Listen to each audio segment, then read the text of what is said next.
Today's contemplation of chirping birds and fallen flowers will reveal the deepest secrets of the universe. And we may even learn a little Chinese along the way. So buckle up, we're about to get seriously poetic. 春眠不觉曉.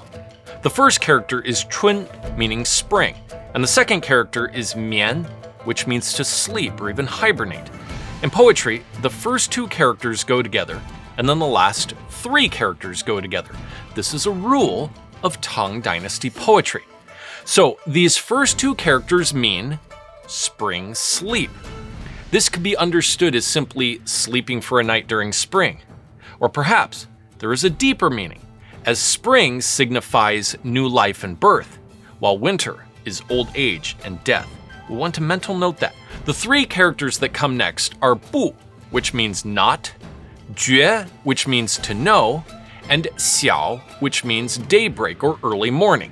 So 不觉曉literally means not know morning, or to put it another way, it means without realizing it, it is already morning. Which poses the question, why would the author not realize it's morning? Was he in a really deep sleep? Or does this signify something else? We'll get back to this. So the first line is 春眠不觉曉, or I awake from a deep spring sleep without realizing it is already morning. This poem is called 春晓, which means spring morning. It was written by Meng Haoran. Now, he was not in the royal court and therefore not a paid official poet. I know what you're thinking. That is so cool to be a paid poet just chilling in the royal palace. Yes, I am sure that it was, but unfortunately, he did not have that luxury. He lived all by himself, earning the name Meng Shanren, or Meng the Mountain Man. This hermit had deep insights he gained through observations of nature. Many philosophers, especially Taoist thinkers, understood the human body to be a small universe, and nature is a reflection of the universe. By understanding the natural world, we can understand not only everything in the universe, but more specifically, everything within ourselves. Meng was known for expounding on deep insights with simple concepts from the natural world that everyone could easily understand. 处处闻啼鸟. The second line begins with one character said twice. 处处. So 处 alone means place, while putting two of the same characters together would often make it plural, or in this instance, 处处 means all over the place or everywhere. The last three characters of the second line read 闻, to hear, 啼, chirping, and niǎo, birds. 闻啼鸟 simply means the chirping of birds. So the entire second line, 处处闻啼鸟, means I hear birds chirping everywhere. Since there are four lines in the poem, the first two lines come together to form a larger concept, and the lines often mirror each other. 春眠不觉曉, 处处闻啼鳥. The first two characters of the first line give us a time, spring. The first two characters of the second line give us a place, everywhere. This is considered mirroring and complementing all at the same time. So we see a specific time, sleeping during spring, and then a general place, everywhere. This is a yin and yang manifestation commonly seen in Chinese poetry. What do these lines mean? I awake from a deep spring sleep without realizing it is already morning, and I hear birds chirping everywhere. Now, there's no wrong way to understand this, and like many poems, there are multiple levels of meaning.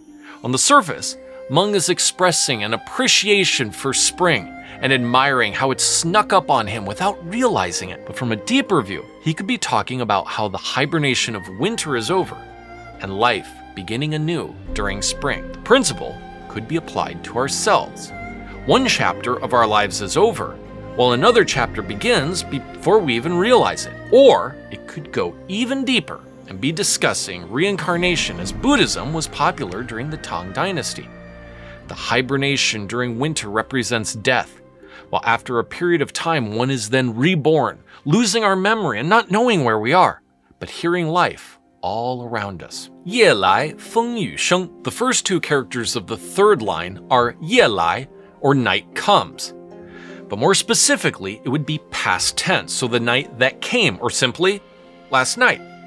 The last three characters of the third line are fēng, wind, yu, rain, and shēng, sound, or simply, the sound of wind and rain. So this entire line means, last night I heard the sound of wind and rain. This is a typical Tang Dynasty 4-line poem, with each line having 5 Chinese characters. The last character of the first, second, and fourth lines rhyme, while the last character of the third line intentionally does not rhyme. So basically, it's an AABA structure. So if we look back to the end of the first 2 lines, we see the characters xiǎo and niǎo, which rhyme. Therefore, the last character of the third line cannot rhyme.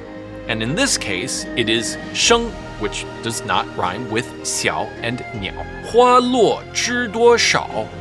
The first 2 characters of the last line are 花落, or the flowers fall. The last 3 characters of the last line are 知多少, to know how many, or simply, who knows how many. So the last line means, who knows how many flowers have fallen, or basically, countless flowers have fallen. To read the last 2 lines together, we get, last night I heard the sound of wind and rain, and who knows how many flowers have fallen. This appears to be alluding to something other than simply flowers have fallen due to a heavy storm the night before. Now let's look at the entire poem. 春眠不觉晓，处处闻啼鸟，夜来风雨声，花落知多少。I awake from a deep spring sleep without realizing it is already morning, and I hear birds chirping everywhere.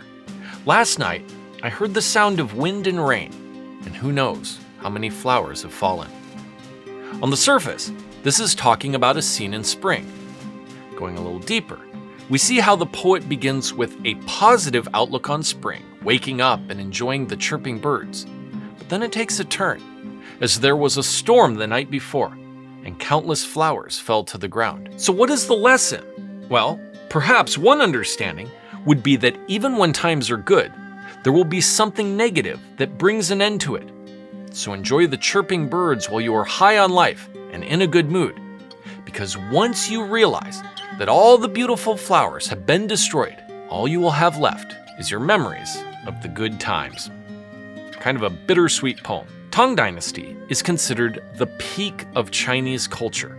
Chinese parents understand that through learning these poems, their children will be imbued with the knowledge of the ancients, embodying the essence of Chinese culture, giving them direction in life and beyond. So whether you are learning Chinese or just want to gain some enlightenment from ancient wisdom, please be sure to like this video and subscribe to the channel, and check out our playlist on Chinese poetry. Until next time, 再见!